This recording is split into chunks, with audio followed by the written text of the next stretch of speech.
안녕하십니까. 안근모의 퀵서비스입니다. 뉴욕 증시가 나흘 만에 반등했습니다. 하지만 오름폭이 크지는 않아서 의미를 부여할 정도는 못 됐습니다. 뉴욕 증시를 대표하는 S&P 500입니다. 지난주 금요일 그리고 이번 주 월요일 제법 크게 내린 뒤로 최근 이틀 동안은 흐름이 아주 잠잠해져 있습니다.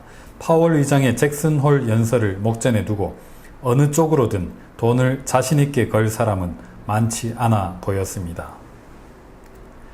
개장 직후 보합권에서 등락하던 지수는 오전 10시 무렵에 방향을 잡아서 올라가기 시작했습니다.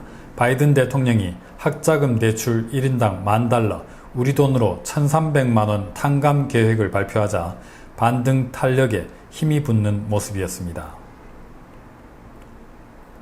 공교롭게도 그 시점에 달러는 갑자기 방향을 틀어서 곤두박질 쳐 내려갔습니다. 학자금 대출 탕감 발표 때문이란 말이 많았는데 둘 사이의 관계를 입증할 만한 근거는 없었습니다. 어쨌든 학자금 대출 탕감은 따지자면 인플레이션을 부추길 가능성이 더 높지 않느냐, 그런 논쟁이 있었습니다. 연준 금리정책 전망을 반영하는 미 국채 2년물 수익률입니다. 가파른 상승 흐름을 이어가면서 지난 6월 고점에 바짝 다가섰습니다. 전 고점을 넘어서면은 지난 2007년 이후 15년 만에 최고치가 됩니다. 인플레이션 압박이 심각한 영국의 국채 시장이 글로벌 금리 뜀박질을 계속해서 추동했습니다. 영국의 국채 2년물 수익률은 하루 만에 무려 21.9bp 폭등했습니다. 영란은행이 예상보다 훨씬 더 공격적으로 금리를 인상해야 할 것 같다는 전망이 가격에 반영됐습니다.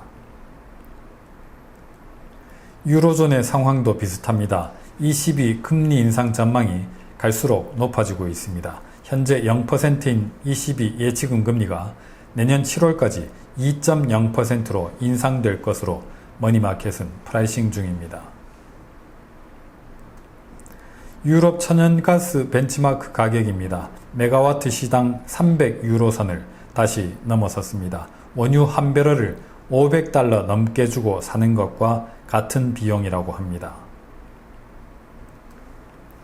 미국도 긴장해야 할 일이 생겼습니다. 주유소 경유 소매 가격이 2달 만에 처음으로 상승세로 반전했습니다.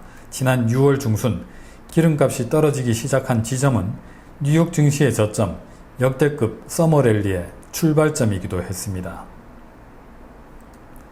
다행히 휘발유 가격은 조금 더 내렸습니다. 하지만 하락하는 속도는 눈에 띄게 더뎌졌습니다.